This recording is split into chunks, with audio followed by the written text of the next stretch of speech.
Hello, we are reading The Silver Chair by C.S. Lewis, illustrated by Pauline Baynes. Chapter 5 will be called The Wild Wastelands of the North. At about 9 o'clock next morning, 3 lonely figures might have been seen picking their way across the Shribble by the shoals and stepping stones. It was a shallow, noisy stream, and even Jill was not wet above her knees when they reached the northern bank. About 50 yards ahead, the land rose up to the beginning of the moor, everywhere steeply, and often in cliffs. "I suppose that's our way," said Scrub, pointing left and west to where a stream flowed down from the moor through a shallow gorge. But the Marshwiggle shook his head. "The giants mainly live along the side of that gorge," he said. "You might say the gorge was like a street to them. We'll do better straight ahead, even though it's a bit steep." They found a place where they could scramble up, and in about 10 minutes stood panting at the top. They cast a longing look back at the valley land of Narnia, and then turned their faces to the north. The vast, lonely moor stretched on and up as far as they could see. On their left was rockier ground. Jill thought that must be the edge of the Giant's Gorge, and did not much care about looking in that direction. They set out. It was good, springy ground for walking, and a day of pale winter sunlight. As they got deeper into the moor, the loneliness increased. One could hear pewits and see an occasional hawk. When they halted in the middle of the morning for a rest and a drink in a little hollow by a stream, Jill was beginning to feel that she might enjoy adventures after all, and said so. "We haven't had any yet," said the Marshwiggle. Walks after the first halt, like school mornings after break or railway journeys after changing trains, never go on as they were before. When they set out again, Jill noticed that the rocky edge of the gorge had drawn nearer, and the rocks were less flat, more upright than they had been. In fact, they were like little towers of rock, and what funny shapes they were. "I do believe," thought Jill, "that all the stories about giants might have been coming from those funny rocks. If you were coming along here when it was half dark, you could easily think those piles of rock were giants. Look at that one now. You could almost imagine that the lump on top was a head. It would be rather too big for the body, but it would do well enough for an ugly giant. And all that bushy stuff, I suppose it's heather and birds' nests, really, would do quite well for a hair and beard. And the things sticking out on each side are quite like ears. They'd be horribly big, but then I dare say giants would have big ears, like elephants. And, oh," her blood froze. The thing moved. It was a real giant. There was no mistaking it. She had seen it turn its head. She had caught a glimpse of the great, stupid, puff-cheeked face. All the things were giants, not rocks. There were 40 or 50 of them, all in a row, obviously standing with their feet on the bottom of the gorge and their elbows resting on the edge of the gorge, just as men might stand leaning on a wall, lazy men, on a fine morning after breakfast. "Keep straight on," whispered Puddleglum, who had noticed them too. "Don't look at them, and whatever you do, don't run. They'd all be after us in a moment." So they kept on, pretending not to have seen the giants. It was like walking past the gate of a house where there is a fierce dog, only far worse. There were dozens and dozens of these giants. They didn't look angry, or kind, or interested at all. There was no sign that they had seen the travelers.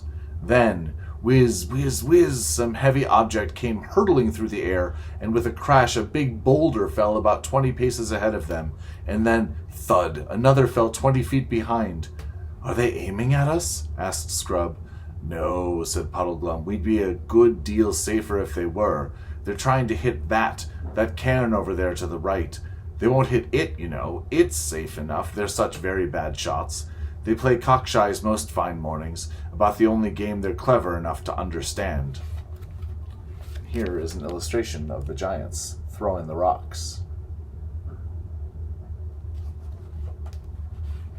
It was a horrible time. There seemed no end of the line of giants, and they never ceased hurling stones, some of which fell extremely close. Quite apart from the real danger, the very sight and sound of their faces and voices were enough to scare anyone. Jill tried not to look at them. After about 25 minutes, the giants apparently had a quarrel. This put an end to the cockshies, but it is not pleasant to be within a mile of quarreling giants. They stormed and jeered at one another in long, meaningless words of about 20 syllables each. They foamed and gibbered and jumped in their rage, and each jump shook the earth like a bomb. They lammed each other on the head with great, clumsy stone hammers, but their skulls were so hard that the hammers bounced off again, and then the monster who had given the blow would drop his hammer and howl with pain because it had stung his fingers. But he was so stupid that he would do exactly the same thing a minute later. This was a good thing in the long run, for by the end of an hour all the giants were so hurt that they sat down and began to cry. When they sat down, their heads were below the edge of the gorge so that you saw them no more, but Jill could hear them howling and blubbering and boo-hooing like great babies even after the place was a mile behind. That night they bivouacked on the bare moor, and Puddleglum showed the children how to make the best of their blankets by sleeping back to back. The backs keep each other warm, and they can then have both blankets on top. But it was chilly even so, and the ground was hard and lumpy. The Marshwiggle told them they would feel more comfortable if only they thought how very much colder it would be later on and farther north, but this didn't cheer them up at all. They traveled across Ettonsmoor for many days, saving the bacon and living chiefly on the moorfowl. They were not, of course, talking birds, which Eustace and the Wiggle shot. Jill rather envied Eustace for being able to shoot. He had learned it on his voyage with King Caspian. As there were countless streams on the moor, they were never short of water.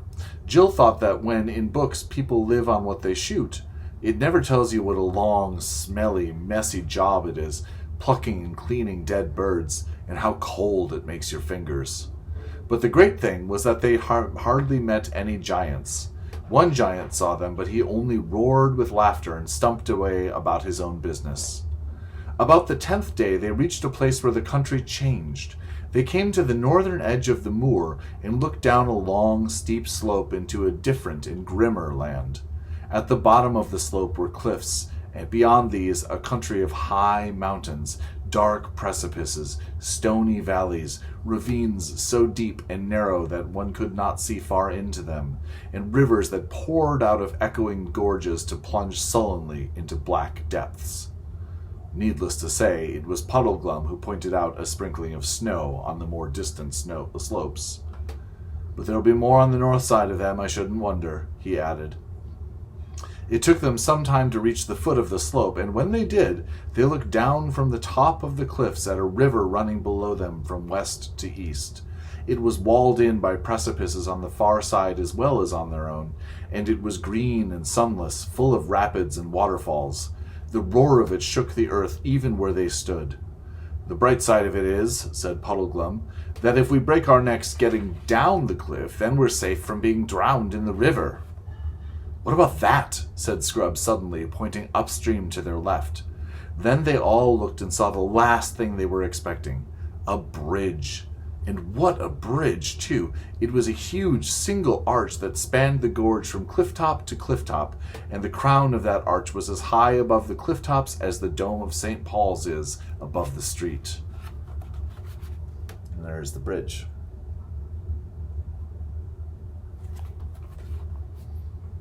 "Why, it must be a giant's bridge," said Jill. "Or a sorcerer's, more likely," said Puddleglum. "We've got to look out for enchantments in a place like this. I think it's a trap. I think it'll turn into mist and melt away just when we're out on the middle of it." "Oh, for goodness sake, don't be such a wet blanket," said Scrub. "Why on earth shouldn't it be a proper bridge?" "Do you think any of the giants we've seen would have the sense to build a thing like that?" said Puddleglum. "But mightn't it have been built by other giants?" said Jill. "I mean, giants who lived hundreds of years ago and were far cleverer than the modern kind. It might have been built by the same ones who built the giant city we're looking for, and that would mean we were on the right track, in the old bridge leading to the old city." "That's a real brainwave, Pole," said Scrub. "It must be that. Come on." So they turned and went to the bridge, and when they reached it, it certainly seemed solid enough. The single stones were as big as those at Stonehenge, and must have been squared by good masons once, though they were now cracked and crumbled.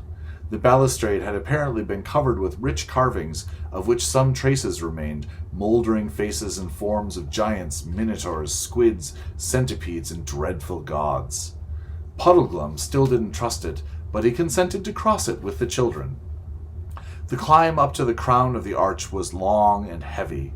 In many places the great stones had dropped out, leaving horrible gaps through which you looked down on the river foaming thousands of feet below. They saw an eagle fly through under their feet, and the higher they went, the colder it grew, and the wind blew so that they could hardly keep their footing. It seemed to shake the bridge.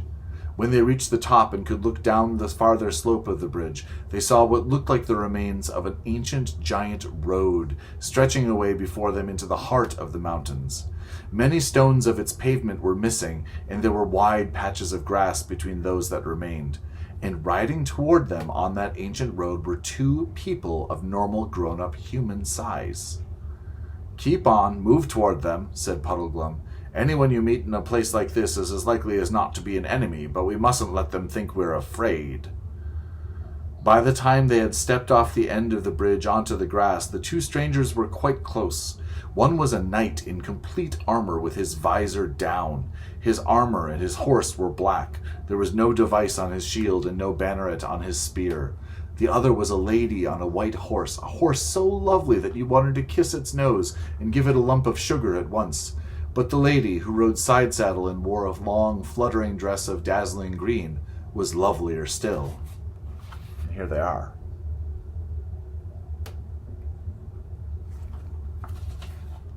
"Good day, travelers," she cried out in a voice as sweet as the sweetest bird's song, trilling her R's delightfully. "Some of you are young pilgrims to rock this rough waste." "That's as may be, ma'am," said Puddleglum, very stiffly and on his guard. "We're looking for the ruined city of the giants," said Jill. "The ruined city," said the lady. "That is a strange place to be seeking. What will you do if you find it?" "We've got to—" began Jill, but Puddleglum interrupted. "Begging your pardon, ma'am, but we don't know you or your friend. A silent chap, isn't he? And you don't know us. And we'd as soon not talk to strangers about our business, if you don't mind. Shall we have a little rain soon, do you think?" The lady laughed, the richest, most musical laugh you can imagine. "Well, children," she said, "you have a wise, solemn old guide with you. I think none the worse of him for keeping his own counsel, but I'll be free with mine. I have often heard the name of the giantish city Ruinous, but never met any who would tell me the way thither. This road leads to the burg and castle of Harfang, where dwell the gentle giants. They are as mild, civil, prudent, and courteous as those of Edensmoor are foolish, fierce, savage, and given to all beastliness.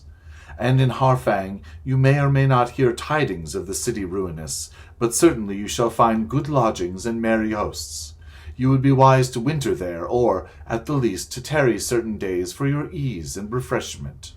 There you shall have steaming baths, soft beds, and bright hearths, and the roast, and the baked, and the sweet, and the strong will be on the table 4 times a day." "I say," exclaimed Scrub, "that's something like. Think of sleeping in a bed again." "Yes, and having a hot bath," said Jill. "Do you think they'll ask us to stay? We don't know them, you see." "Only tell them," answered the lady, "that she of the green kirtle salutes them by you, and has sent them 2 fair southern children for the autumn feast." "Oh, thank you ever so much," said Jill and Scrub. "But have a care," said the lady, "on whatever day you reach Harfang, that you come not to the door too late, for they shut their gates a few hours after noon, and it is the custom of the castle that they open to none when once they have drawn the bolt, how hard soever ye knock." The children thanked her again with shining eyes, and the lady waved to them. The Marshwiggle took off his steeple hat and bowed very stiffly. Then the silent knight and the lady started walking their horses up the slope of the bridge with a great clatter of hoofs. "Well," said Puddleglum, "I'd give a good deal to know where she's coming from and where she's going. Not the sort you expect to meet in the wilds of Giantland, is she? Up to no good, I'll be bound." "Oh, rot," said Scrub. "I thought she was simply super. And think of hot meals and warm rooms.